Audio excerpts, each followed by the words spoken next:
A continuación, dialogaremos sobre los objetivos de oxigenación y los pacientes con síndrome de estrés respiratorio agudo en el contexto de una sepsis. La recomendación 46 de las guías del Surviving Sepsis es que la evidencia es insuficiente para hacer una recomendación sobre objetivos de oxigenación en pacientes adultos con insuficiencia respiratoria hipoxémica inducida por sepsis. La sepsis y la neumonía, como es bien sabido, ocasionan hipoxemia e hipoxia. La hipoxemia hace referencia a un bajo nivel de oxígeno en la sangre y la hipoxia se refiere al componente tisular, un bajo contenido de oxígeno a nivel de los tejidos. Recordemos que el oxígeno es el octavo elemento de la tabla periódica. El oxígeno es el tercer elemento más abundante en el universo, precedido del hidrógeno y del helio. La hipoxemia es una condición que, al igual que la hiperoxemia, que puede generar daños a nivel celular. Y precisamente por ello se ha considerado que la hipoxemia es un componente elemental dentro de la fisiopatología asociada al desarrollo de lesiones en los pacientes sépticos, principalmente en la población con SDRA. Históricamente se ha recomendado evitar la hipoxemia como un principio central en la atención de los pacientes críticos. De hecho, en la mnemotecnia de atención A, B, C, etcétera, el manejo de la vía aérea y la adecuada ventilación son componentes esenciales. Recordemos que el aporte de oxígeno a los tejidos está determinado por el gasto cardíaco y el contenido arterial de oxígeno. La fórmula del aporte de oxígeno precisamente es gasto cardíaco multiplicado por el contenido arterial de oxígeno por 10 y suele estar en torno a 800 a 1100 mililitros minuto. El contenido arterial de oxígeno a su vez está determinado por una ecuación que dicta que este es igual a 1.36, que representa la porción de oxígeno unida a la hemoglobina multiplicado por la saturación arterial de oxígeno multiplicado por la hemoglobina más 0.0032, que representa el componente libre de oxígeno en la sangre multiplicado por la presión arterial de oxígeno. El consumo de oxígeno nos permite calcular la tasa de extracción como un subrogado de la ley de Fick, como podemos apreciar en pantalla. Podríamos decir que el consumo de oxígeno va a ser igual a el gasto cardíaco multiplicado por la diferencia arteriovenosa de oxígeno. Para ello tendríamos que conocer el contenido arterial de oxígeno, que ya explicamos cómo se calcula, y el contenido venoso de oxígeno, que sería igual a 1.36 multiplicado por la saturación venosa de oxígeno multiplicado por la hemoglobina más 0.0032 multiplicado por la presión venosa de oxígeno. Mientras que la tasa de extracción de oxígeno va a ser igual al consumo de oxígeno sobre el aporte de oxígeno multiplicado por 100 y en condiciones de normalidad es menor a 30%, en torno a 20 a 30% en la mayoría de las situaciones, y en un reposo absoluto puede llegar a valores tan bajos como del 10%. El oxígeno sirve como aceptor final de electrones, es un agente oxidante en reacciones catabólicas y permite la producción de ATP, que sirve como la moneda energética del organismo. Los pacientes en la unidad de cuidado intensivo a menudo reciben una fracción inspiratoria de oxígeno elevada y al recibir una FiO2 alta mantienen en general una presión arterial de oxígeno alta.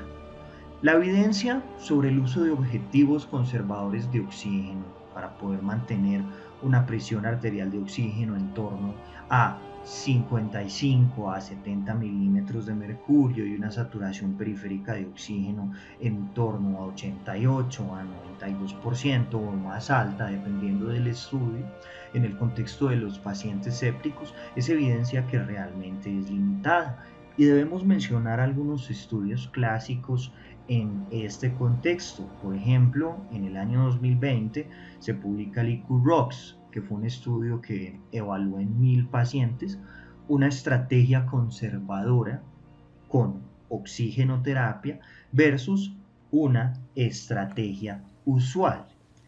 En los dos grupos, el límite inferior para la saturación arterial de oxígeno medida por oximetría fue de 90%, cuando la gasometría era menor a 60 milímetros de mercurio o la saturación arterial de oxígeno era menor a 90%, en el grupo de tratamiento usual se dejaba a discreción del médico tratante si incrementar la fracción inspirada de oxígeno, según la discreción del médico tratante. Mientras que en el grupo de oxígeno conservador, la fracción inspirada de oxígeno se reducía más rápidamente. De hecho, la FIO2 se reducía al 21% y se suspendía el oxígeno suplementario si el paciente lograba ser extubado o si la saturación periférica de oxígeno estaba por encima del 90%. En el grupo conservador, el objetivo era minimizar la exposición a saturaciones periféricas de oxígeno mayores de 97% al máximo posible, versus el grupo usual, que como ustedes vieron, fue un grupo en el cual se aumentaba más fácilmente, según la discreción del médico tratante, la oxigenoterapia para poder buscar unas saturaciones un poco más altas. Sin embargo, en el IQ-ROX, la terapia conservadora de oxígeno no afectó el número de días sin ventilador en comparación con la terapia liberal o el grupo de terapia usual. Tampoco se encontró una diferencia en el contexto de mortalidad a 90 y 180 días. Sin embargo, cuando nosotros vamos a mirar las medias de las saturaciones periféricas de oxígeno en el grupo conservador versus la terapia usual o liberal, vemos que realmente no hubo una diferencia muy significativa. De hecho, cuando nosotros vamos a analizar esto a mayor profundidad, vemos que las saturaciones fueron de 97.1 versus 96.7 aproximadamente. Y para las presiones arteriales de oxígeno, estamos hablando de 110 versus 112.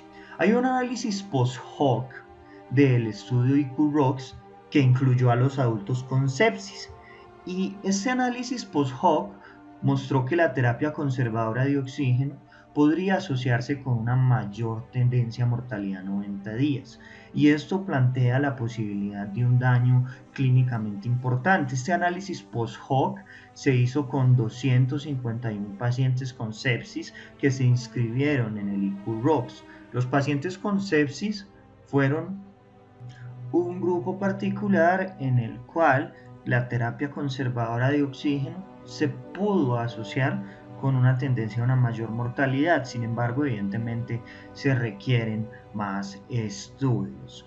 Además, en este estudio se documentó en este análisis que los pacientes con sepsis que eran asignados a oxigenoterapia conservadora pasaban menos tiempos en la unidad de cuidados intensivos con una saturación periférica de oxígeno mayor o igual a 97%, y también un mayor tiempo recibiendo una FIO2 de 21% que los pacientes que eran asignados a una oxigenoterapia habitual. A los 90 días murió el 36.2% de los pacientes asignados al grupo conservador versus el 29.2% de los pacientes asignados al grupo habitual, pero esto no tuvo una diferencia estadísticamente significativa.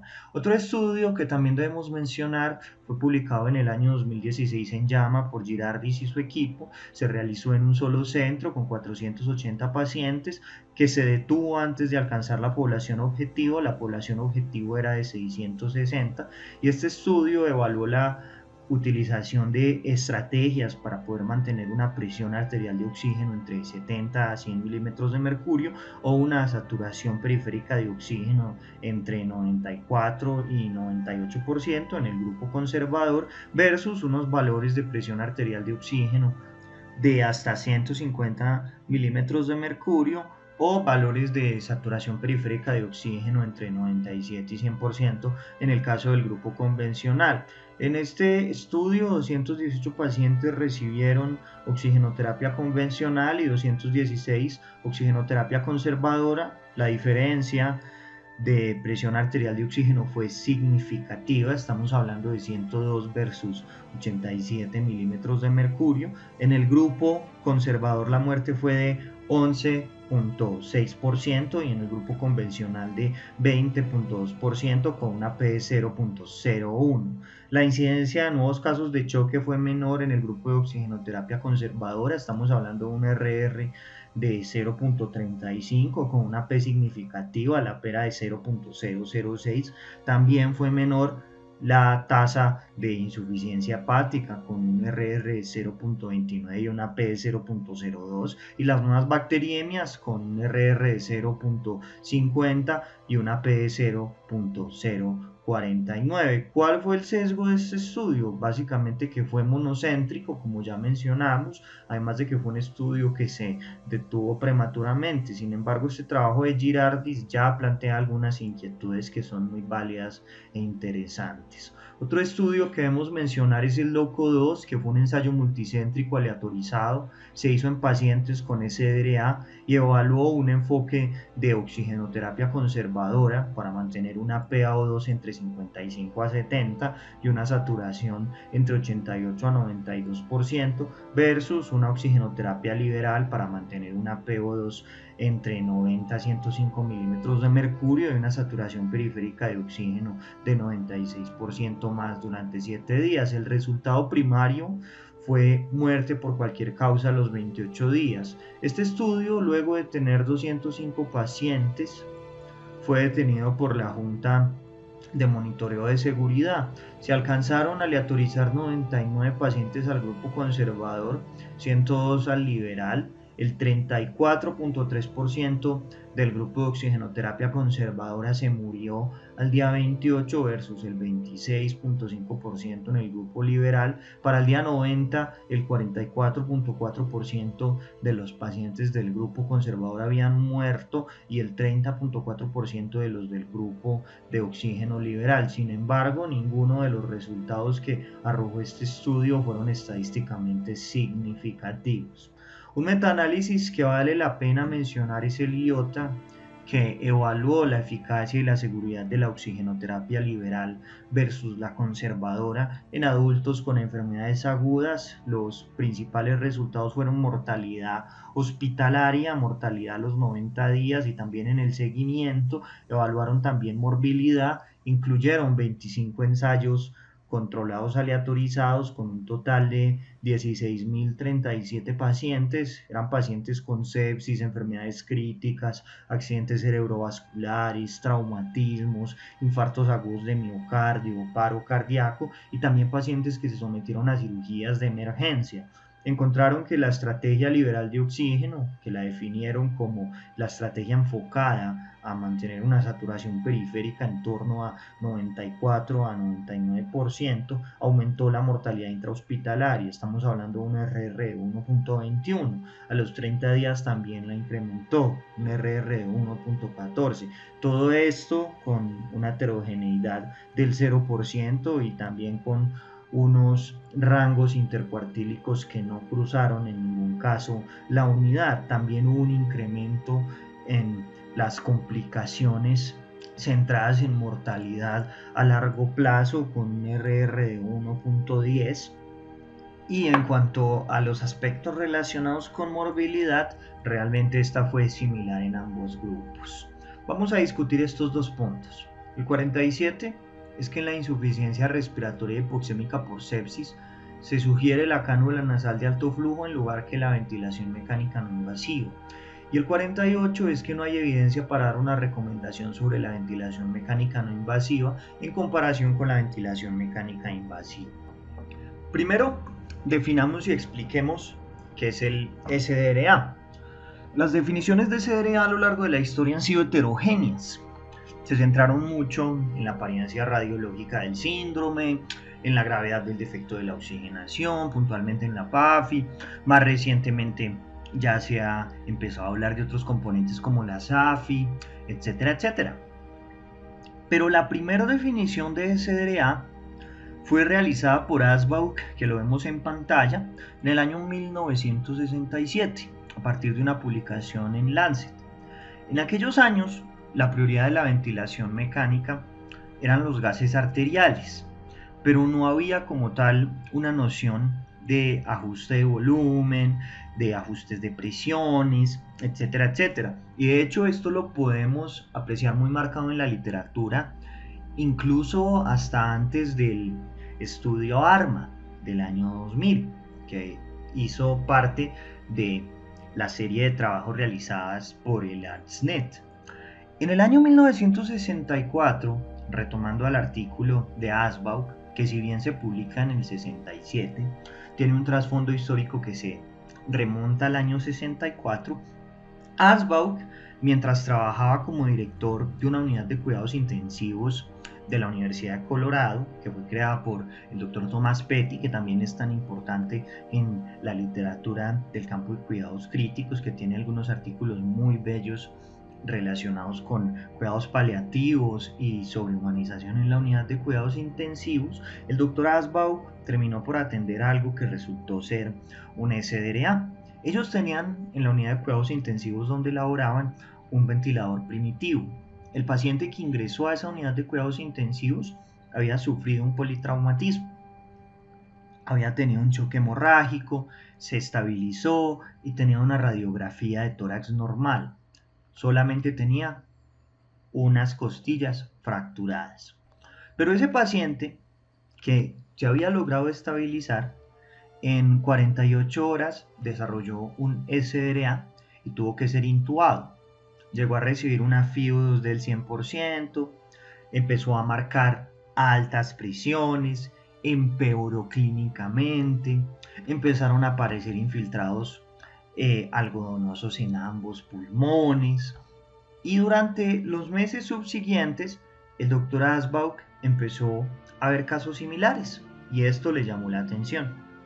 En el paciente que acabamos de mencionar, cuando se realizaron estudios, se documentaron membranas hialinas y también hemorragia alveolar. Esto causó mucha intriga en Asbaugh y de hecho en los meses subsiguientes a este caso inicial atendió a un niño que lo habían atropellado, un automóvil, y este pacientito desarrolló un SDRA y sus parámetros de oxigenación se empeoraron. Asbaugh empezó a utilizar PIP y el niño mejoró. En el transcurso de 2 años, el doctor Asbaugh había recopilado 12 casos. De estos 12 casos, habían 3 pacientes que habían sido tratados con PIP. Recordemos entonces que el SDRA clásicamente se ha descrito como un fenómeno de 3 fases. Una fase exudativa, que va del día 1 al 7, donde hay edema intersticial y alveolar, hemorragia, leucoaglutinación, necrosis, donde también van a haber membranas hialinas y trombos. Una fase proliferativa que va del día 7 al 21, donde vamos a encontrar una reacción intersticial de los miofibroblastos, inflamación crónica, hiperplasia de los neumocitos tipo 2, endarteritis obliterante, necrosis parenquimatosa, macrotrombos y una fase fibrótica que se extiende más allá del día 21, donde hay una fibrosis del colágeno, una tracción de bronquiectasias, tortuosidades arteriales, fibrosis mural e hipertrofia mural. Nosotros podríamos decir que el SDRA se comporta como una serie de fenómenos que terminan por comprometer toda la fisiología pulmonar. Inicialmente hay una lesión pulmonar inflamatoria aguda que puede tener una anoxia primaria o secundaria, hay un aumento de la permeabilidad vascular pulmonar, un incremento del peso pulmonar y una pérdida del tejido pulmonar aireado. El estudio LungSafe fue un gran estudio observacional que nosotros tenemos que mencionarlo si vamos a hablar de epidemiología. Se hizo en 4 semanas en el invierno del año 2014. El resultado primario del LungSafe fue la incidencia de SRA en las unidades de cuidado intensivo, y los resultados secundarios fueron reconocimiento médico del SDRA, la aplicación del manejo ventilatorio, el uso de intervenciones complementarias y los resultados clínicos. Fue un estudio que se hizo en 459 unidades de cuidado intensivo de 50 países en 5 continentes. Ingresaron a esas unidades de cuidado intensivo en general 29.144 pacientes, y de ellos 3.022, o sea el 10.4%, cumplieron los criterios de SDRA. 2.377 desarrollaron SDRA en las primeras 48 horas y se manejaron con ventilación mecánica invasiva. La incidencia del SDRA leve fue de 30%, del SDRA moderado del 46.6% y el SDRA grave del 23.4%. Y el reconocimiento clínico, en este momento se utilizó en teoría la definición de Berlín, ya vamos a ver por qué digo en teoría, osciló entre el 51.3% en el caso del SDRA leve y del 78.5% en el caso del SDRA grave. Hay algo muy llamativo, realmente hay varias cosas muy llamativas con el LungSafe, pero una de estas cuestiones es que menos de 2/3 de los pacientes con síndrome de estrés respiratorio agudo recibieron un volumen corriente de 8 mililitros por kilo o menos, como recomienda finalmente el estudio ARMA. Sabemos que volúmenes triales mayores a 8 aumentan mortalidad. Esto es algo que quedó claro a partir de los estudios del ARTSNet del año 2000. La presión meseta se midió en solo el 40.1% de los pacientes y la posición prono se utilizó en el 16.3% de los pacientes con SDRA grave, a pesar de que se hubieran podido beneficiar. La mortalidad hospitalaria fue del 34.9%. Hay otra cuestión muy interesante del LungSafe que vamos a mencionar más adelante y tiene que ver con la definición operativa que aplicaron los clínicos. Y la cuestión es que un porcentaje significativo de los facultativos que diagnosticaron el SDRA lo diagnosticaron sin realmente emplear la definición de Berlín. Eso hace que uno se pregunte, bueno, ¿y cómo se diagnosticó realmente el SDRA en estos pacientes? Y esto nos lleva también a mencionar un estudio que se hizo a nivel del territorio nacional. Fue un estudio que se ejecutó en 6 unidades de cuidado intensivo que mostró que el 64% de los diagnósticos de SDRA se hizo a partir de los criterios de Berlín. Solo el 64%. Este estudio se publica en el año 2019, momento en el cual se utilizaban los criterios de Berlín. Esto hace que uno se pregunte, bueno, ¿y el otro porcentaje, que no es nada despreciable, es de casi un 30%, cómo se diagnosticó? Eso es un misterio. La edad media de presentación en este estudio colombiano fue de 49 años. El 66% fueron varones y el 34% mujeres. La media de la FH2 fue de 15.2 puntos. Las comorbilidades más frecuentes fueron hipertensión arterial, diabetes mellitus, pero en el subgrupo de SDRA severo hubo un mayor porcentaje de pacientes con enfermedad renal, cáncer e inmunosupresión.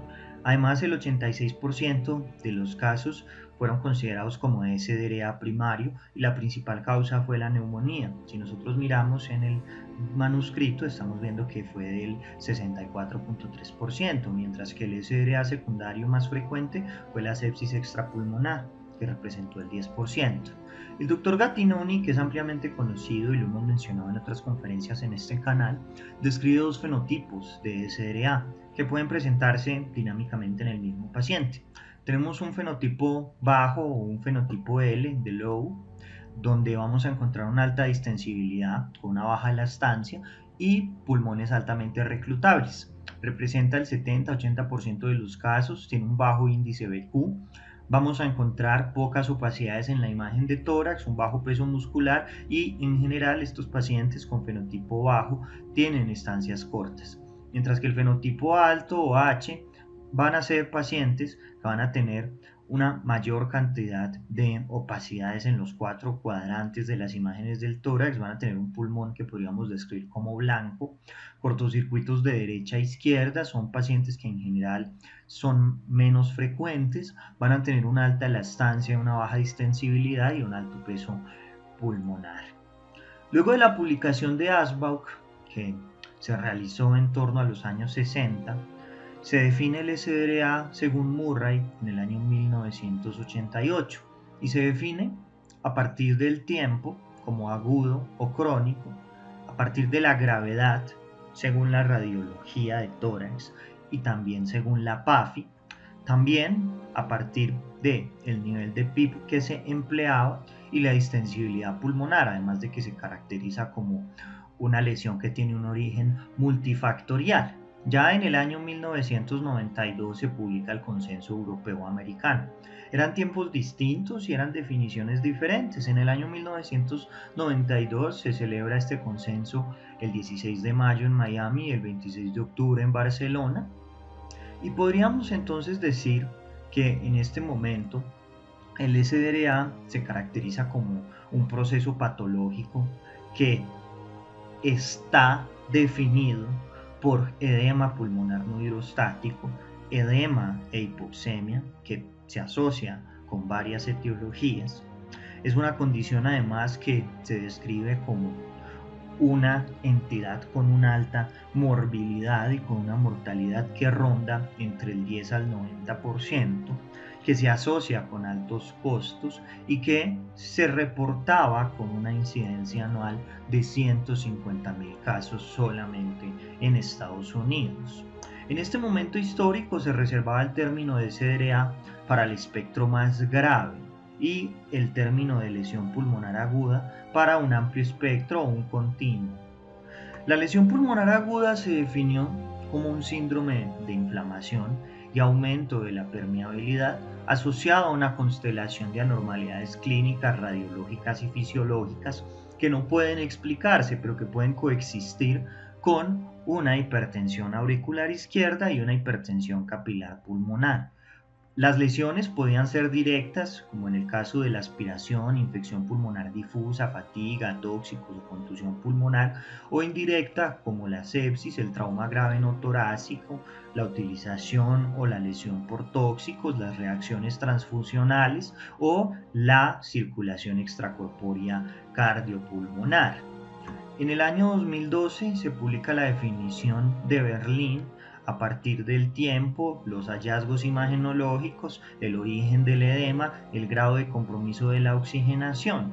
El SDRA entonces es un tipo de lesión pulmonar, es inflamatoria, difusa y aguda. Se caracteriza por un incremento en la permeabilidad vascular y una alteración de la aireación pulmonar. Además, se presenta con hipoxemia, que puede ser leve en el caso de que esté entre 200 a 300 con una PIB de 5 o más, moderada entre 100 a 200 y severa por debajo de 100. Además, se asocia con un incremento del cortocircuito o shunt pulmonar y del espacio muerto fisiológico. En la fase aguda podemos encontrar edema, inflamación, membrana hialinas o hemorragia. Y en relación al tiempo, percátense que ellos definen que se presenta dentro de una semana luego de que ocurra una injuria o un insulto clínico y se caracteriza por un empeoramiento de los síntomas respiratorios. Desde el 2012, el SDRA describe a una condición patológica que se caracteriza por ser, evidentemente, una afección pulmonar, pero que debe contar con 4 variables importantes. Temporalidad. Hablamos de una condición en la cual el empeoramiento ocurre dentro de una semana luego de la injuria. Alteraciones imagenológicas a nivel radiológico o tomográfico. Edema pulmonar no cardiogénico. Esto era lo que decía la definición de Berlín. Y otro componente que definía la gravedad, que es el índice de Kirby o la PAFI, permitiéndonos clasificar el SDRA como leve entre 200 a 300, moderado entre 100 a 200 o grave por debajo de 100. En la actualidad, consideramos que el SDRA es una lesión pulmonar inflamatoria aguda y difusa, que es precipitada por un factor de riesgo. ¿Cuáles pueden ser esos factores de riesgo? Sepsis, neumonía, infecciones no pulmonares, traumatismo, transfusiones, quemaduras, aspiraciones, choque, etcétera, etcétera. Lo importante es que la lesión resultante lleva a un aumento en la permeabilidad vascular y a un compromiso epitelial pulmonar, ocasiona edema pulmonar, causa atelectasias, que esas atelectasias y este tipo de compromiso pulmonar van a ser dependientes de la gravedad, y esta lesión termina por llevar a la pérdida del tejido pulmonar aireado. Y en este orden de ideas, el SDRA se va a caracterizar por hipoxemia arterial y por opacidades radiográficas difusas que van a estar asociadas con un aumento en el shunt, un aumento del espacio muerto alveolar y una disminución de la distensibilidad pulmonar. Histológicamente los hallazgos van a ser variopintos. Podemos encontrar edema intraalveolar, inflamación, formación de membranas hialinas y hemorragias alveolares. El SDRA finalmente va a ser una condición que va a ser precipitada por un factor de riesgo agudo. Y el edema pulmonar no se atribuye principalmente a un edema pulmonar cardiogénico o a una sobrecarga de líquidos, pero en la actualidad sabemos que puede estar presente. Un paciente que tenga un edema cardiogénico puede tener un SDRA según lo que conocemos en la actualidad, sí, siempre y cuando ese edema no se atribuya principalmente a una anoxia cardiogénica, sino que se puede atribuir a la injuria que está llevando al SDRA, por ejemplo a la sepsis. Porque uno puede tener una sepsis con compromiso pulmonar, uno puede tener también una sepsis extrapulmonar que lleva a un SDRA y puede tener la desgracia de que dicho paciente previamente haya tenido un antecedente de una falla cardíaca y la terapia depletoria no haya sido la adecuada, que tenga cierto grado de sobrecarga hídrica o que simplemente el paciente no hubiera tenido una adherencia farmacológica en casa. Pero lo que está ocasionando ese deterioro tan súbito y tan reciente de la oxigenación puede que no sea principalmente el componente cardiogénico asociado a la falla cardíaca, sino que sea el componente que va a ser mediado por el insulto basal, que en este contexto estamos hablando de ese insulto en el orden de que sea una sepsis. Espero que me haya hecho entender adecuadamente. El SDRA, entonces, puede diagnosticarse en presencia de estas condiciones, siempre y cuando también esté presente el factor de riesgo predisponente. Lo importante es que el SDRA es una condición que es aguda, una condición en la cual los síntomas respiratorios se empeoran o hay un empeoramiento de la falla respiratoria hipoxémica, que este empeoramiento usualmente es en una semana desde que aparece el factor predisponente. Por otro lado, en los imagenológicos vamos a tener un mayor abanico de posibilidades, no solamente la radiografía y la tomografía. También existen algunos hallazgos que podríamos encontrar en la ecografía. Imaginológicamente podríamos hablar entonces de opacidades bilaterales, líneas B bilaterales y consolidaciones. Además de que también vamos a poder encontrar derrames, atelectasias o nódulos y masas. Esto es algo que es un abanico de posibilidades. La pandemia mostró que algunos pacientes con SDRA y neumonía grave o severa estuvieron hospitalizados a pesar de tener un SDRA sin la necesidad de intubación, pero hasta este momento había muy poco definido por la academia. Precisamente esto nos va a llevar a que nosotros hablemos de la nueva definición de SDRA, ya que dejamos atrás la definición de Berlín.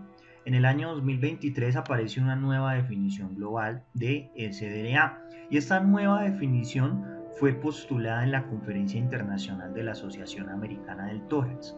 Y percátense que ya podemos diagnosticar SDRA en pacientes no intubados, siempre y cuando nuestro paciente tenga una cánula nasal de alto flujo que esté al menos a 30 o más litros por minuto, o que nuestro paciente esté en ventilación mecánica no invasiva o en CPAP con al menos una presión expiratoria basal de 5 centímetros de agua. Y percátense que nosotros también podemos hablar de SDRA a partir de la SAFI, no solamente de la PAFI.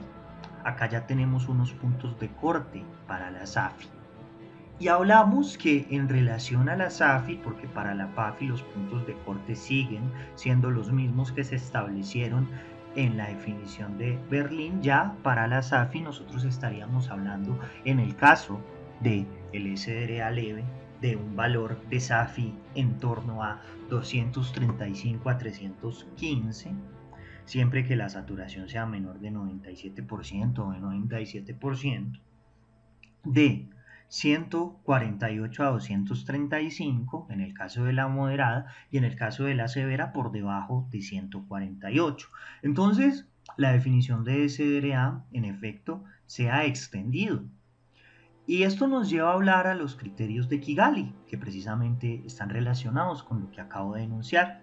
Los criterios de Kigali son especialmente útiles en países con bajos recursos. Si bien es cierto que su rendimiento diagnóstico puede ser subóptimo, y esto se ha debatido en la literatura, en países en los cuales no está disponible la medición de la PAFI, es útil que nosotros hagamos mediciones de la SAFI.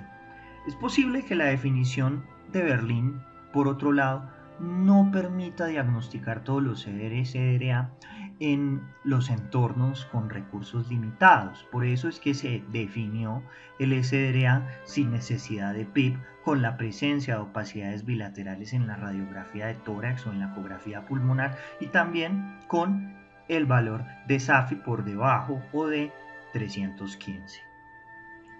Entonces, evidentemente esto es una alternativa que realmente es muy útil. Vamos a hablar un poco de los criterios de Kigali. Y esto es algo que es muy interesante. Vamos a mencionar un estudio de Rivielo para que ustedes puedan ver cómo la definición de Berlín en entornos con recursos bajos puede quedarse limitada. Se estima que la incidencia de SDRA en los países con ingresos medios y altos es de más o menos 10.1 a 86.2 por cada 100.000 personas al año. Lamentablemente no se ha informado sobre una epidemiología a gran escala del SDRA en los países pobres. Hay un estudio muy interesante de Rivielo que se publica en el año 2016 a partir de un análisis que él hace al examinar a todos los pacientes adultos que ingresan a un hospital público de Ruanda durante un periodo de tiempo de 6 semanas. En total ingresaron 1.046 pacientes. De estos, solamente 42, o sea el 4%, tuvieron SDRA. Ellos emplearon dos definiciones, la definición de Berlín y la definición de Kigali. Cuando utilizaban la definición de Berlín, ningún paciente cumplió los criterios de SDRA. De los pacientes que presentaron SDRA, solamente el 30.9% ingresaron en UCI y la mortalidad hospitalaria fue el 50%. En cuanto a los factores de riesgo para el desarrollo del SDRA, este estudio encontró que la infección fue el principal factor de riesgo. Estamos hablando que representó el 44.1%. La falla respiratoria aguda hipoxémica es un fenómeno que, como hemos visto, es multifactorial y puede derivar de una sepsis que condiciona la aparición de un SDRA, tanto una sepsis pulmonar como una sepsis extrapulmonar. Los pacientes con hipoxia pueden presentar una falla respiratoria tipo 1, que es la falla respiratoria hipoxémica. Hay otros tipos de falla respiratoria como la hipercápnica, que es la tipo 2, la perioperatoria, que es la tipo 3, y la tipo 4, que sería aquella que se presenta en pacientes en estado de choque. Los pacientes con hipoxia que no tienen hipercapnia, o sea, los pacientes que tienen una insuficiencia respiratoria tipo 1, son tratados con altas concentraciones de oxígeno. El oxígeno se administra tradicionalmente con cánulas nasales, mascarillas faciales con reservorio, Venturi o, en caso de que sea necesario, a través de ventilación mecánica no invasiva tras la intubación orotraqueal. Hay otras alternativas como la ventilación mecánica no invasiva o las cánulas nasales de alto flujo. Sin embargo, la ventilación mecánica no invasiva puede asociarse con distensión gástrica, aspiración, deterioro de la piel, volúmenes corrientes excesivamente altos y también con malestar o disconfort para el paciente. No es muy cómodo. Mientras que la cánula nasal de alto flujo es una interfaz que administra una alta concentración de oxígeno, que administra un oxígeno que es caliente y que está humidificado y que no se asocia con tanto malestar o con una tasa tan significativa de distensión gástrica como si lo hace la ventilación mecánica no invasiva. Se sabe que estos flujos elevados de oxígeno en la mayoría de las situaciones satisfacen la demanda del paciente y se pueden dar flujos de hasta 60 litros por minuto con fracciones inspiradas de oxígeno de hasta 95 a 100%.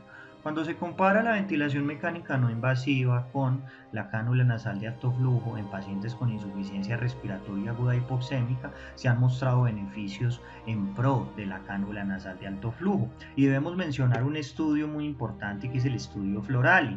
El Florali fue un ensayo multicéntrico abierto en el cual se comparó la oxigenoterapia a través de mascarilla facial versus ventilación mecánica no invasiva versus cánula nasal de alto flujo.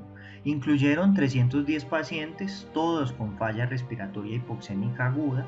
Ellos evaluaron la necesidad de intubación en el día 28, días sin ventilador y mortalidad en UCI también a 90 días. El grupo de cánula nasal de alto flujo estuvo constituido por 106 pacientes, los pacientes con oxigenoterapia estándar a través de mascarilla por 94 y con ventilación mecánica no invasiva 110. El 38% de los pacientes del grupo de cánula nasal de alto flujo fueron intubados. En el grupo estándar el 47% y en el grupo de ventilación mecánica no invasiva el 50%. En cuanto al número de días sin ventilador, este fue significativamente mayor en el grupo de cánula nasal de alto flujo. Estamos hablando de 24 más o menos 8 frente a 22 más o menos 10 en el grupo de oxigenoterapia estándar y de 19 más o menos 12 en el grupo de ventilación no invasiva. Todo esto con una P estadísticamente significativa, menor de 0.05. En cuanto al índice de riesgo de muerte a 90 días fue de 2.01 en el grupo estándar versus el de cánula nasal de alto flujo y de 2.5 con ventilación mecánica no invasiva versus cánula nasal de alto flujo. En ambas comparaciones estamos hablando también de una P estadísticamente significativa. El Florali también mostró una mayor supervivencia a los 90 días en pacientes con cánula nasal de alto flujo en comparación con ventilación mecánica no invasiva. Estamos hablando de un OR de 0.42. Además, un metaanálisis de Rocheware con 6 ensayos aleatorizados con 2.092 pacientes mostró que la cánula nasal de alto flujo reducía la necesidad de intubación en comparación con la oxigenoterapia convencional, pero que no afectaba el riesgo de muerte o la duración de la estancia en UCI. Sin embargo, tuvo una heterogeneidad del 49%. La evidencia en general, sobre todo a partir del Florali, que le dio mucha fuerza, está a favor de la utilización de cánula nasal de alto flujo. Hablemos un poco de la ventilación mecánica no invasiva. La ventilación mecánica no invasiva puede lograr beneficios similares a la cánula nasal de alto flujo, mejora el intercambio gaseoso, reduce el trabajo respiratorio en pacientes seleccionados, evita las complicaciones asociadas con la intubación, también la necesidad de ventilación mecánica invasiva y la sedación acompañante, y también la ventilación mecánica no invasiva se sabe que sigue siendo una de las mejores alternativas en pacientes con edema pulmonar agudo, en pacientes con EPOC, y esto tenemos que tenerlo siempre en mente, por ejemplo, al manejar una falla respiratoria en un paciente con una enfermedad pulmonar obstructiva crónica. Sin embargo, la ventilación mecánica no invasiva puede causar malestar relacionado con mascarillas, sincronías paciente-ventilador que no se reconozcan por fugas o por insuflación gástrica, retraso en la intubación y un aumento del riesgo de intubación. Hay un estudio del año 2006 que mostró que el fracaso en la ventilación mecánica no invasiva se asociaba con 3.24 veces un mayor riesgo de mortalidad en la UCI. Traigamos a colación nuevamente el LungSafe. El LungSafe demostró que se utilizó ventilación mecánica no invasiva en el 15% de los pacientes con SDRA. En las guías del Surviving Sepsis del año 2021 se sugiere monitorizar una reducción temprana del trabajo respiratorio y realizar un seguimiento de los volúmenes corrientes. Otras recomendaciones importantes a traer en cuenta son la 49, en la cual se recomiendan los SDRA secundarios a sepsis utilizar volúmenes triales de 6 ml por kilo en lugar de más de 10 ml por kilo. Esto tiene una calidad de la evidencia alta con una fuerza de recomendación fuerte. Y esto quedó muy claro a partir del estudio ARMA del año 2000. La recomendación 50 es que en SDRA severo por sepsis se recomienda una presión plató de 30 centímetros de agua. En el SDRA moderado a severo por sepsis se sugiere la utilización de un nivel de PIB más alto en lugar de un PIB más bajo, y ya vamos a ver por qué. Esto está relacionado con la posibilidad de incrementar la capacidad residual funcional y generar un menor estrés y un menor strain. Y en los pacientes con insuficiencia respiratoria por sepsis sin SDRA se sugiere la utilización de un bajo volumen tidal en vez de un alto volumen tidal, como bien enunciamos a priori. Entonces, esto nos lleva a hablar de estrategias protectoras en SDRA. Y es que el uso de estrategias de protección pulmonar en SDRA es algo que está respaldado por ensayos clínicos, y vuelvo y menciono el ARMA, porque el ARMA es un clásico y fue un estudio que cambió totalmente la praxis de cuidado crítico. El ARMA evaluó la eficacia de una estrategia protectora en términos de mortalidad. Los pacientes que se inscribieron tenían una PAFI menor de 300, infiltrados pulmonares bilaterales, edema, no tenían hipertensión auricular izquierda o tenían una presión de oclusión de la arteria pulmonar por debajo de 18 milímetros de mercurio, y el resultado primario fue muerte antes de que el paciente fuera dado de alta, respiración sin ayuda y días sin ventilador. Y otros resultados fueron días sin falla orgánica y barotrauma, que lo definieron como neumotórax, neumomediastino o enfisema subcutáneo nuevo. El grupo de tratamiento de intervención a probar fue de 6 ml por kilo de volumen tidal, y el grupo de comparación fue de 12 ml por kilo, que era lo que utilizaban para ventilar en esa época. En este trabajo se encontró que el número de días sin ventilador fue mayor en el grupo tratado con volúmenes tidales bajos. El número de días sin falla orgánica también fue mayor. También el grupo de pacientes con un volumen tidal bajo tuvieron más días sin insuficiencia circulatoria, coagulopatía e insuficiencia renal. Por otro lado, la incidencia de barotrauma fue similar en los dos grupos. Sin embargo, más adelante debemos mencionar un estudio de Amato que sí documentó un mayor riesgo en los pacientes que eran ventilados con volúmenes tidales más altos en relación al barotrauma. En este estudio también los valores de interleuquina 6 disminuyeron más en el grupo que fue tratado con volúmenes tidales más bajos. En pacientes sin SDRA no hay una base de evidencia fuerte que recomiende un volumen tidal bajo en pacientes sin SDRA que tengan sepsis, aclaro. Hay un metaanálisis de SERPA del año 2015 que encontró una reducción en el riesgo de SDRA o de neumonía durante la estancia hospitalaria en el grupo de pacientes que eran ventilados con un bajo volumen tidal en comparación con un grupo que fuese ventilado con un alto volumen corriente.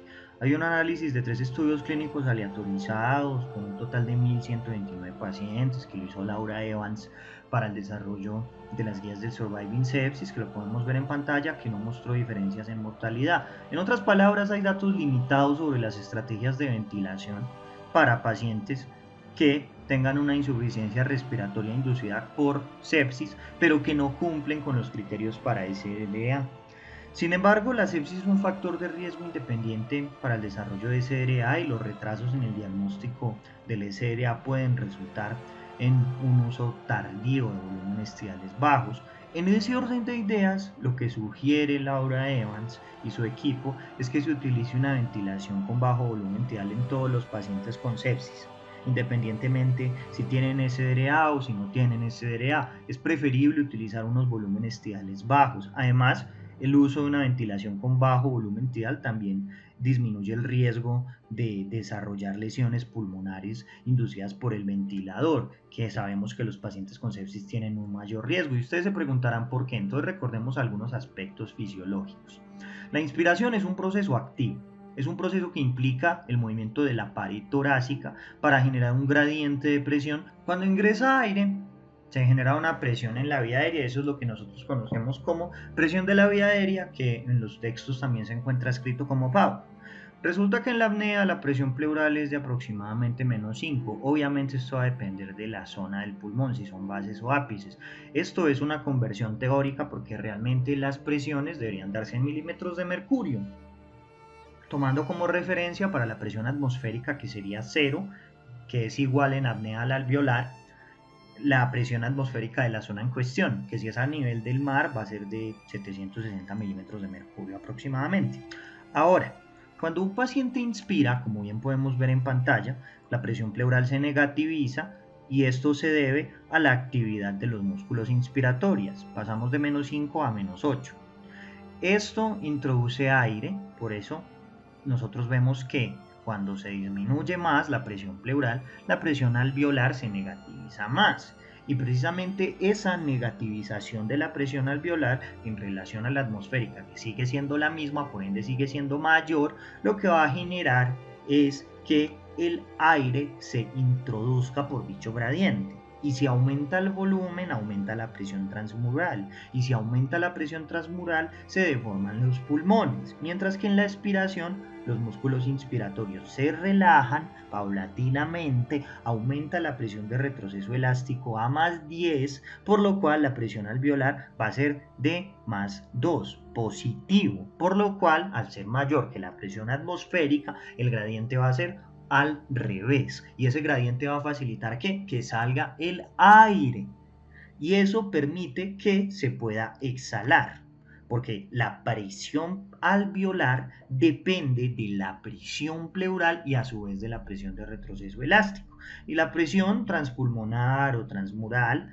va a ser igual finalmente a la presión alveolar menos la presión pleural. En el contexto de la apnea, para que esto quede más claro, sería de +5, en la inspiración sería de +7 y en la expiración sería de +10. Y el equivalente clínico del estrés en el pulmón, como nos dice este personajito, va a ser la presión transpulmonar, que es la presión de la vía aérea menos la presión pleural. Ahora vamos a hablar de unos conceptos elementales en la ventilación mecánica, sobre todo en la ventilación a largo plazo o la ventilación que damos en la unidad de cuidados intensivos, porque esto no es tan relevante en el contexto operatorio, porque en general son pacientes sanos, pacientes que se van a ventilar por un periodo de tiempo muy corto, pacientes sin patología pulmonar en general, porque evidentemente algunos pacientes sí van a ser intervenidos en el contexto de una patología crítica, por ejemplo, un paciente con una peritonitis secundaria que requiere varios lavados. Bueno, retornemos. El estrés lo podríamos definir como la presión de distensión que se aplica a las estructuras del fibroesqueleto pulmonar, mientras que el strain es la deformación que es generada por esa presión, y el estrés genera la elongación de las fibras desde una posición de reposo. Esto último es lo que se llama strain. El strain es la capacidad de deformidad de la fibra pulmonar desde su punto basal a su punto final. Lo que nosotros queremos evitar es que el estrés sea mayor.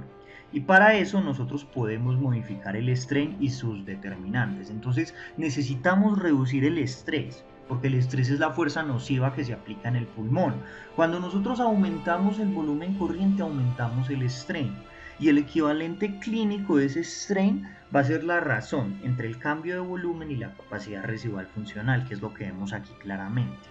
A menor volumen pulmonar inicial, mayor va a ser el porcentaje de deformación o mayor va a ser el strain. Y si el strain es mayor, va a ser mayor el estrés. Y si el estrés es mayor, va a haber más daño. Recuerden que el estrés va a ser igual a la elastancia específica por el strain. Y el strain va a ser igual al volumen tidal sobre la capacidad residual funcional. Y finalmente la driving pressure, que es la presión meseta menos la PIB, va a ser el equivalente de estos. Cuando nosotros incrementamos la PIB, incrementamos la capacidad residual funcional. Cuando nosotros incrementamos la capacidad residual funcional, estamos generando que ese delta entre el volumen inicial y el volumen final sea menor, porque a mayor PIB, mayor volumen inicial.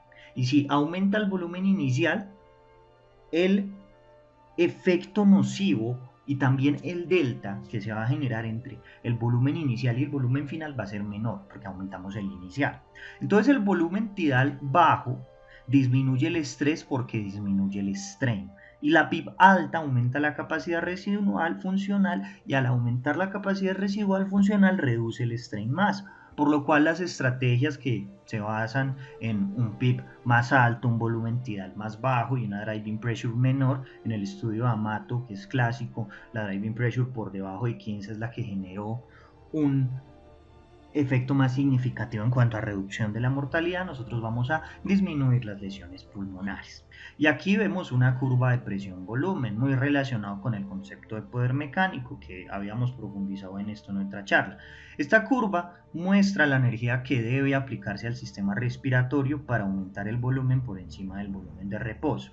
Es una curva de presión-volumen del sistema respiratorio y como ustedes pueden ver es lineal hasta el comienzo de la región de capacidad pulmonar total y está compuesta por un gran triángulo que es constituido por una zona verde y una zona azul, un paralelograma que es de color amarillo que representa el componente resistivo, un cateto izquierdo del triángulo grande que va a ser igual al volumen tidal más la PIB, y un cateto superior que va a ser la presión meseta y evidentemente también la hipotenusa, que la hipotenusa va a representar la elasticidad del sistema. Entonces la energía elástica total tiene dos componentes. El primer componente, que es la elasticidad estática, que acá la vemos con el triángulo verde, que representa la energía que se entrega cuando se aplica PIB. En teoría eso se aplica una sola vez porque es una presión basal. Y la elástica dinámica, que es el trapecio rectangular azul, que va a representar la energía elástica que se entrega en cada respiración. Ahora, el trapecio rectangular es la suma de los dos componentes azules. El primero es el volumen tidal por la PIB y el segundo es el volumen tidal por el delta de la PAU por un medio, que es la elastancia del sistema respiratorio por el volumen tidal por un medio. También podríamos hablar de un tercer componente, que el tercer componente es el área que es descrita por el paralelograma resistivo, que ese paralelograma resistivo es el amarillo, que va a ser igual a la presión pico menos la presión plató multiplicado por el volumen tidal. En pantalla vemos el modelo de Mead. El modelo de Mead explica la base teórica del daño inducido por apertura y cierre. En teoría, si la relación de volumen entre una unidad completamente expandida y una completamente colapsada es de 10 a 1, la relación de la superficie correspondiente o la tensión va a ser de 4,64 y va a ser ese 4,64 el número que va a representar el factor de multiplicación de la presión transpulmonar en la interfaz entre dos unidades. Vamos a poner un ejemplo para que esto no sea tan abstracto, ¿sí? En una presión transpulmonar de 30 centímetros de agua se va a producir un estrés que va a ser igual a 30 por 4,64. Esto es equivalente a 139,2 centímetros de agua. Este valor, este 4,64, es un valor que es teórico. pero sirve para poder comprender ese modelo conceptual de Mead. Las altas presiones son un peligro y en efecto los métodos tradicionales de ventilación mecánica que utilizaban unos volúmenes tidales de 10 a 15 mililitros por kilo para poder asegurar unos valores normales de la presión arterial de dióxido de carbono y del pH son deleterios. ¿Por qué? Porque estos volúmenes primero son mayores a los volúmenes en reposo, que los volúmenes en reposo, estando sentados en una persona sana, son de 7 a 8 mililitros por kilo. Cuando uno hace ejercicio, evidentemente va a ser mayor. Y resulta que los pacientes con lesión pulmonar aguda, al igual que los individuos que tienen SDRA, suelen tener atelectasias y también una disminución del pulmón aireado, y eso queda claro a lo largo de todo lo que hemos estado hablando en esta hora. Por lo que cuando nosotros utilizamos unos volúmenes tan altos, vamos a hacer que las presiones de las vías respiratorias sean más altas y esto va a llevar a una distensión excesiva y esa distensión va a generar daño.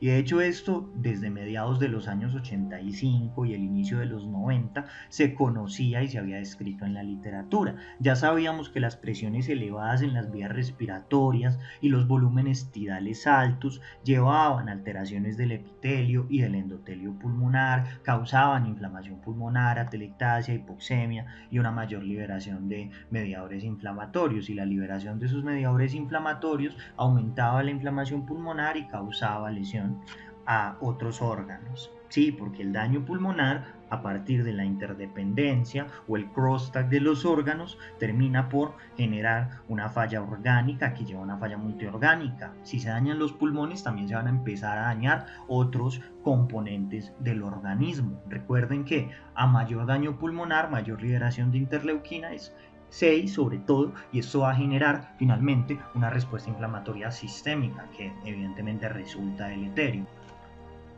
Y es que en humanos también se tenían algunos datos preliminares que parecían apuntar desde los 90 a un mayor riesgo de mortalidad cuando se usaban presiones inspiratorias máximas elevadas en la ventilación mecánica.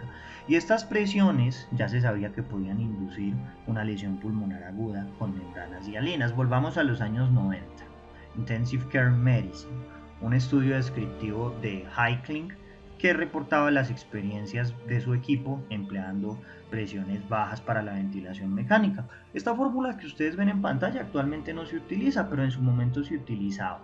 Entonces, lo que hicieron estos autores fue que desde los 87 cogieron a 50 pacientes con SDRA que tuvieran una puntuación de Murray mayor de 2.5 y que tuvieran una PAFI de 94. Ellos emplearon bajos volúmenes tidales para limitar la PAICO y la presión arterial de dióxido de carbono máxima media fue de 62 milímetros de mercurio. Ellos se dieron cuenta que cuando usaban unos bajos volúmenes, la mortalidad era más baja la predicha por el Apache. La mortalidad predicha por el Apache 2 era de 39.6 y si ellos utilizaban volúmenes corrientes más bajos, bajaba a 16%. A pesar de que 10 pacientes tenían una puntuación de ventilador superior a los valores de 80, que en teoría ese valor tan alto que se calculaba con la ecuación que vemos en pantalla que actualmente no se utiliza, había sido compatible con una mortalidad del 100%, una mortalidad asociada a esa insuficiencia respiratoria, pero cuando usaban bajos volúmenes tidales, ellos se dieron cuenta que solamente el 20% fallecieron. Esta puntuación del ventilador fue una puntuación que propuso Smith y Gordon, hace parte de los datos históricos de la unidad de cuidados intensivos y la medicina crítica. Se propuso en el año 86, pero posteriormente cayó en desuso porque resultó ser un mal predictor de mortalidad. Miren que cuando se utilizaban volúmenes tidales bajos, la mortalidad era del 20%, a pesar de que el valor predicho por esta fórmula era de 100%. El Surviving Sepsis del 2021 establece como límite para la presión meseta un valor de 30 centímetros de agua. Y esto es aplicable en todos los pacientes, menos los sujetos con hipertensión intraabdominal, porque esos sujetos con hipertensión intraabdominal son un poco más complejos en el sentido de que toca calcular la presión meseta esperada o ajustada con la presión intraabdominal, pero eso es tema de otra charla. Entonces el Surviving Sepsis basa estas recomendaciones en gran medida en unos estudios clásicos Y tenemos que mencionar el trabajo de Amato de 1998, que es un clásico, el ARMA, que ya lo discutimos previamente, del año 2000, y un estudio de Eurochart del año 1999. Sin embargo, estos estudios también tienen sesgos, como todo en la vida, y estos 3 estudios inscribieron a pacientes con la definición del consenso americano-europeo para lesión pulmonar aguda y SDRA, mientras que el Surviving Sepsis utiliza la definición de Berlín, y en la actualidad estamos con la definición del 2023 y también la modificación de Kigali.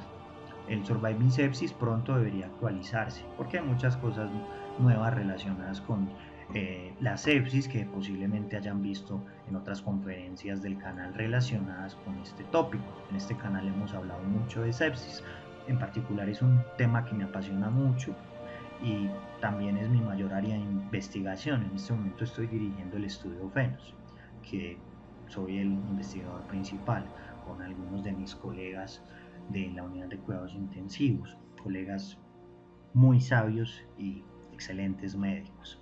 Bueno, retomemos. El estudio de Eurochart del año 1998 se hizo en 25 hospitales en 7 países. Ellos aleatorizaron a pacientes a una ventilación mecánica con una meseta por debajo de 25, con volúmenes tidales por debajo de 10, versus una ventilación convencional utilizando volúmenes tidales de más de 10 y presiones meseta en torno a 35. Utilizaron unos niveles de PIB similar, reclutaron 116 pacientes, eran sujetos con SDRA. En el tratamiento estándar dieron volúmenes tidales de 10, una frecuencia respiratoria para mantener una presión arterial de dióxido de carbono entre 38 a 42, una relación IE que nunca fue superior a 1 y unas presiones picos que fueron menores de 60 centímetros de agua, mientras que el grupo de presión limitada recibió unas mesetas por debajo de 25, volúmenes tidales entre 6 a 10 y el volumen corriente se podría aumentar hasta que se tuviera una meseta de un máximo de 30 centímetros de agua. Ellos que encontraron que no se redujo la mortalidad al día 60, tampoco la duración de ventilación mecánica. Sin embargo, cuando nosotros tomamos este estudio con pinzas, vemos que ambos grupos recibieron mesetas en torno a 25 a 35, por lo cual estos datos realmente no son confiables. Otro trabajo es el de Bauer, que fue un ensayo clínico prospectivo, aleatorizado y controlado. Se usó en 8 UCIs en 4 hospitales universitarios con 52 pacientes. Aleatorizaron a los pacientes a 2 grupos, un grupo de volumen corriente tradicional, que fue volúmenes tidales de 10 a 12 mililitros por kilo. Se reducía ese volumen tidal si la presión meseta era mayor de 55, y un grupo de volúmenes corrientes pequeños con volúmenes tidales de 5 a 8 mililitros por kilo para tener una meseta por debajo de 30. Los volúmenes tidales medios en los primeros 5 días en el grupo tradicional fueron de 10 y en el pequeño de 7. La meseta media en el grupo tradicional fue de 30 y en el de volumen pequeño fue de 25. Evidentemente, debido a los valores que se encontraron, no hubo diferencias en la PIB, ni tampoco en la FiO2 necesaria, el balance hídrico, las dosis de vasopresores, los sedantes, la necesidad de bloqueadores neuromusculares, los días de ventilación mecánica, ni mortalidad. Pero vuelve y juega. Si cogemos este estudio con pinzas, realmente las mesetas fueron muy similares. Hablemos de un análisis secundario elemental de 5 estudios observacionales, que es el SIESTA. El SIESTA identificó como punto de corte para la presión plató un valor de 29. Por encima de 29 hubo un incremento del riesgo de mortalidad. Es así que es muy válido que nosotros nos establezcamos, así nos salgamos de las guías del Surviving Sepsis, un valor de presión meseta por debajo de 29 y no de 30. En el caso de la Driving Pressure, ellos establecieron un valor de 19, aunque algo muy importante es que el estudio de Amato encontró que el valor debería ser por debajo de 15. Entre menor sea la meseta, menor va a ser el estrés que generemos y por ende las lesiones. Otras recomendaciones que debemos discutir son la recomendación 53, en la cual se recomienda que en el SDRA moderado a severo por sepsis se utilicen maniobras de reclutamiento tradicionales. Para esto debemos hablar a continuación de lo que son las maniobras de reclutamiento. Y la recomendación 54 que dicta que si se utilizan maniobras de reclutamiento, se recomienda no utilizar una estrategia incremental de PIB. Lo que recluta finalmente no va a ser la PIB per se, sino el incremento del volumen. Recuerden que cuando nosotros utilizamos un PIB, estamos asegurando un volumen inicial. Cuando aseguramos ese volumen inicial, estamos reduciendo ese gradiente entre el volumen final y el volumen inicial, por lo tanto reduciendo el estrés. Entonces, una maniobra de reclutamiento la podríamos definir como un aumento temporal de la presión transpulmonar y de las vías respiratorias, con el objetivo de promover la reaireación de las regiones previamente sin gas. Debido a que la presión requerida para abrir las unidades pulmonares colapsadas generalmente excede la presión de cierre, el aumento transitorio de la presión podría ser suficiente para lograr un aumento duradero en el volumen pulmonar al final de la expiración y mejorar el intercambio gaseoso, también homogenizar la distensión alveolar y disminuir el estrés y la tensión pulmonar. Ahora, las maniobras de reclutamiento, que como bien dijimos, son un aumento de la presión transpulmonar y de la presión de las vías respiratorias para promover una reaireación, las podríamos dividir en prolongadas y breves. Las prolongadas las podríamos definir a su vez como maniobras que generan una presión en las vías respiratorias mayores o iguales a 35 centímetros de agua durante al menos un minuto. Y las breves serían aquellas donde hacemos esto durante menos de un minuto. La Sociedad Europea de Medicina Intensiva, que es la ESIM, en la actualidad no recomienda el uso de maniobras prolongadas. Esto con el objetivo de reducir la mortalidad en los pacientes con SDRA. Algunas fórmulas obligatorias. Ya dijimos que el estrés es la elastancia específica por el strain. El strain lo podemos dividir en global, estático y dinámico. El dinámico sería el volumen tidal sobre la capacidad residual funcional, que es la fórmula que habíamos dicho previamente. El strain estático sería el volumen de PIB o el volumen generado por la PIB sobre la capacidad residual funcional, y el strain global sería el volumen tidal más el volumen generado por la PIB sobre la capacidad residual funcional. La driving pressure sería la presión plató meseta menos la PIB. También podríamos decir que va a ser igual al volumen tidal sobre la compliance del sistema respiratorio, y podríamos decir que la compliance del sistema respiratorio va a ser igual al volumen tidal sobre el delta de presiones. Pero preguntémonos algo, y es ¿qué es reclutar? Nosotros reclutamos cuando hacemos lo siguiente: incrementamos la PIB, disminuimos la meseta, disminuimos la driving pressure y aumentamos la compliance del sistema respiratorio. También podemos decir que reclutamos si aumentamos la PIB, mantenemos igual la presión meseta, disminuimos la driving pressure e incrementamos la compliance del sistema respiratorio. Lo que nosotros queremos es conservar la meseta y finalmente aumentar la compliance y disminuir la driving pressure. En pantalla vemos la fórmula de poder mecánico, y esto es algo muy importante porque nos explica que el poder mecánico va a incrementar, por ejemplo, exponencialmente a la 2 cuando tenemos incrementos de la driving pressure y el volumen corriente, de 1.6 cuando hay incrementos de la frecuencia respiratoria, y de una vez cuando vamos a generar incrementos en la PIB. Y es que la fórmula del poder mecánico, extrapolando los trabajos de Gattinoni, va a ser igual a 0.098 por la frecuencia respiratoria por el volumen tidal por la presión pico menos el delta de la presión meseta y la PIB sobre 2. Entonces nosotros tenemos algunas estrategias para reducir la mortalidad, y esas estrategias para reducir la mortalidad van a ser incrementar la PIB, mantener igual o disminuir la meseta, disminuir la driving pressure, disminuir el estrés, disminuir el strain, aumentar la capacidad residual funcional, que eso lo hacemos incrementando la PIB, y también incrementar la compliance del sistema respiratorio. En teoría eso es lo que nosotros buscamos. Ahora, otra cuestión muy importante es que la apertura pulmonar ocurre solamente en las unidades pulmonares colapsadas, porque son las que están cerradas. En las unidades colapsadas, la entrada de gas requiere una presión de apertura, y la presión de apertura va a ser fruto de la suma de la presión necesaria para poder vencer los enlaces intermoleculares de la superficie alveolar interna para superar las fuerzas de compresión y la altura pulmonar en supino, y también la presión necesaria para desplazar la pared del tórax. Cuando nosotros hablamos de la presión necesaria para vencer los enlaces intermoleculares de la superficie alveolar interna, debemos tener en cuenta que esta es la presión que se utiliza para poder romper los enlaces de agua que están cubriendo la superficie alveolar interna. Y esta presión va a ser mayor cuando nosotros tenemos condiciones como el SDRA, donde el surfactante va a ser escaso o va a estar ausente. Usualmente esta presión oscila entre 15 a 20 centímetros de agua. Seguimos con la siguiente presión, que va a ser la presión necesaria para superar las fuerzas de compresión y de altura pulmonar cuando el paciente está en supino.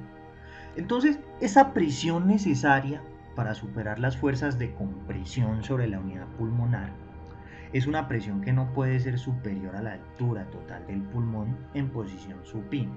Esto significa que está en el orden de 10 a 15 centímetros de agua.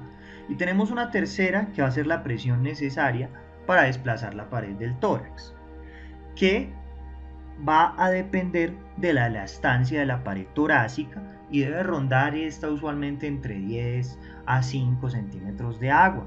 También va a ser una presión que nos va a permitir vencer la presión generada por las unidades vecinas colapsadas. Estas unidades colapsadas pueden requerir una mayor presión por el fenómeno de interdependencia, y en ocasiones esas presiones de apertura pueden llegar a oscilar entre 45 a 60 centímetros de agua. Sin embargo, debemos tener en cuenta que la cantidad de unidades reclutables entre 45 y 60 centímetros de agua en general no va a superar el 1 a 3%.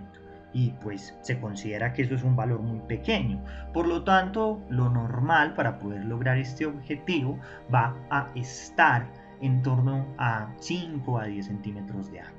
Entonces, en teoría, nosotros con eso podríamos reclutar. Ahora, cuando nosotros hablamos de reclutamiento, debemos mencionar algunos estudios, entre ellos el FARLAP. El FARLAP fue hecho por Hodgson, se hizo en el año 2019, 115 pacientes. Propuso un reclutamiento en escalera, que era una estrategia prolongada, con un PIB de 20, 30 y luego 40 centímetros de agua durante 2 minutos, seguido de una titulación decreciente del PIB hasta 15 centímetros de agua o hasta la desaturación del paciente. El grupo de comparación no recibió maniobras de reclutamiento y estuvo sometido a una estrategia de PIB FiO2. Y este estudio encontró que cuando se hacía la intervención o el protocolo de FARLAP con maniobras de reclutamiento prolongado, y en gran medida por eso es que el Surviving Sepsis no las recomienda, no había una reducción en la duración de días de ventilación mecánica ni mortalidad. De hecho, el grupo de intervención tuvo un incremento en eventos adversos cardiovasculares y no mejoró la oxigenación. Podríamos mencionar también el trabajo de Chung y colaboradores del año 2017. Es un estudio interesante, se hizo con una N24, hizo una estrategia donde se aumentaba la PIB de 10 a 40 en incrementos de 5 centímetros de agua, con más o menos una duración de 40 segundos en cada reclutamiento, seguido de una titulación decreciente del PIB. El grupo de comparación no recibió reclutamiento. En este trabajo el reclutamiento sí mejoró la oxigenación y también el índice de agua vascular extrapulmonar. También redujo la ventilación mecánica y la estancia en UCI. También ese mismo año se publicó el estudio ART en el 2017, que tuvo una N de 1013 pacientes.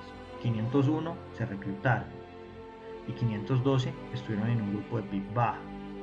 Ellos lo que hicieron fue utilizar una PIB de 25 centímetros de agua durante 1 minuto, luego una PIB de 35 durante 1 minuto y luego de 45 por 2 minutos, seguido de una titulación decreciente a razón de 3 centímetros de agua hasta un mínimo de 11 centímetros de agua.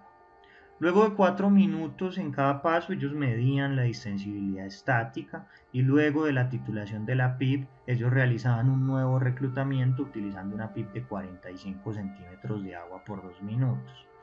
Este estudio mostró que las maniobras de reclutamiento del ART aumentaban mortalidad. Acá podemos ver la estrategia de reclutamiento en escaleras que se plantearon, pero como bien enunciamos no hubo ningún efecto. En el SDRA moderado a severo por sepsis se recomienda el uso de ventilación prono durante más de 12 horas al día. También en el SDRA moderado a severo por sepsis se sugieren bolos intermitentes de agentes bloqueadores neuromusculares versus infusiones continuas. Y también en el SDRA severo se sugiere el ECMO endovenoso cuando la ventilación mecánica convencional falla. Para poder hablar de pronación es obligatorio que hablemos del concepto de baby lung, que el baby lung es un concepto más funcional que anatómico. Y es que el concepto de pulmón de bebé se origina como resultado de las imágenes tomográficas en los pacientes con lesiones pulmonares y con SDRA, en los cuales se apreciaba que el tejido normalmente aireado tenía las dimensiones de un niño de 5 a 6 años, aproximadamente 300 a 500 gramos de tejido aireado era lo que podían encontrar en estos sujetos. Se sabe que la distensibilidad del sistema respiratorio está relacionada linealmente con las dimensiones del pulmón de bebé. Esto indica que el SDRA no es como tal algo rígido per se, sino que es más bien pequeño. Estamos hablando de que la parte de los pulmones que son funcionales y que son normales es más pequeña, que son una zona que tiene una elasticidad intrínseca que es casi normal. El tamaño funcional de los pulmones disminuye en SDRA, debido a que muchas unidades pulmonares no van a estar bien ventiladas por colapso, inundación o por consolidación. Además sabemos que en el SDRA hay un mayor riesgo de lesión pulmonar inducida por el ventilador y esto se debe a la distensión de las unidades pulmonares aireadas, como ocurre por la apertura y el cierre cíclico de las vías respiratorias pequeñas y los alveolos, que termina por llevar a lo que conocemos como una teletrauma. Entonces el objetivo de las maniobras de reclutamiento y la titulación de la PIP termina siendo abrir las unidades pulmonares colapsadas y mantenerlas abiertas, porque en teoría esto podría disminuir el riesgo de teletrauma. El pulmón de bebé evidentemente es una estructura funcional particular. En teoría, cuando nosotros pronamos a un paciente, lo que nosotros hacemos es que estamos redistribuyendo la densidad de pulmón funcional o que tiene una elasticidad intrínsecamente normal cuando hacemos esa pronación, porque finalmente el peligro del pulmón de bebé no va a ser el ratio de volumen tidal por kilo, sino el ratio de volumen tidal por pulmón de bebé. Acá vemos algunas figuras muy interesantes. Vemos una figura donde se encuentra la disposición de las fibras en un acino, que es la unidad funcional del pulmón, y vemos la asociación entre las fibras elásticas, acá la vemos como resortes, y las fibras de colágeno, que las vemos como una cuerda. En la parte de la izquierda vemos un estado relajado y en la parte de la derecha vemos que nos vamos a encontrar aproximadamente un 80% de la capacidad pulmonar total. Finalmente, esto proporciona una justificación para que nosotros hagamos un tratamiento pulmonar suave o protector, porque esto nos permite explorar algunos conceptos como el de barotrauma y bolotrauma. Entonces ya sabemos, el baby lung es un concepto más funcional. Se estima que alrededor del 24% del tejido pulmonar no puede reclutarse incluso con mesetas de 45 centímetros de agua cuando el paciente tiene un baby lung. Pero cuando nosotros pronamos, lo que vamos a hacer es que el baby lung se va a desplazar y se va a desplazar desde las regiones ventrales del pulmón hacia las regiones dorsales del pulmón, mientras que normalmente lo que nosotros vamos a hacer cuando pronamos por más de 12 horas es que vamos a aumentar el tamaño del baby lung por ese fenómeno de redistribución. Y este cambio evidentemente se va a asociar con un mejor intercambio de gases, con unas fuerzas transpulmonares que se van a distribuir más homogéneamente y en teoría vamos a generar una mejoría en la supervivencia de nuestro paciente. También recordemos que la PIP también es capaz de aumentar el tamaño de los pulmones de bebé y esto pues permite inflar mejor las unidades que ya están abiertas y también permite agregar nuevas unidades pulmonares. La evolución de la lesión pulmonar inducida por el ventilador la podemos describir según esta artículo como un vórtice de Bill, que representa el pulmón en constante reducción a medida que el SRA está pasando de leve a moderado y de moderado a severo, y ya llegamos a requerir estrategias de ECMO. Entonces, en el SRA leve, el tejido pulmonar en su mayoría está abierto, y acá lo vemos de color rosa, y hay una menor cantidad de tejido pulmonar colapsado, que es lo que vemos de rojo. Los pacientes deben ponerse en ventilación protectora con bajos volúmenes tidales en este momento. Cuando nosotros hacemos una estrategia de bajos volúmenes tidales, estamos protegiendo el pulmón de bebé contra la sobredistensión. Sin embargo, también debemos tener cuidado, porque los volúmenes y las presiones muy bajas van a permitir que el tejido agudamente lesionado se continúe colapsando, y esto nos va a empujar hacia el vórtice del Billy, que es lo que vemos acá. A medida que el tejido pulmonar normal se va reduciendo, o sea, va pasando de rosa a rojo, como vemos acá, la patogénesis del SRA va a avanzar y vamos a pasar de un SRA leve a moderado. Si nosotros no lo controlamos, la lesión pulmonar va a avanzar hacia un SRA grave, y en ese momento ya puede ser necesario otros métodos de rescate como el ECMO. El SRA finalmente lo que hace es que el pulmón sea dependiente del tiempo y la presión, y esto significa que se requiere más tiempo para que los alvéolos se abran y menos tiempo para que se colapsen. Por lo tanto, el tiempo inspiratorio y el tiempo expiratorio, en este orden de ideas, se podrían utilizar para poder acelerar la apertura alveolar y poder minimizar el colapso alveolar. Es por eso que se ha propuesto modificar la duración de la inspiración y la expiración para poder abrir y poder estabilizar progresivamente los alvéolos. Y esto se hace a través de un tiempo inspiratorio más prolongado que recluta los alvéolos progresivamente, y un tiempo expiratorio breve que va a evitar el colapso. En cuanto a la pronación, acercándonos al fin, en el año 2017 se publicó un metaanálisis que incluyó el estudio PROSEBA de Gerón y evaluó la utilización de pronación en pacientes con SRA.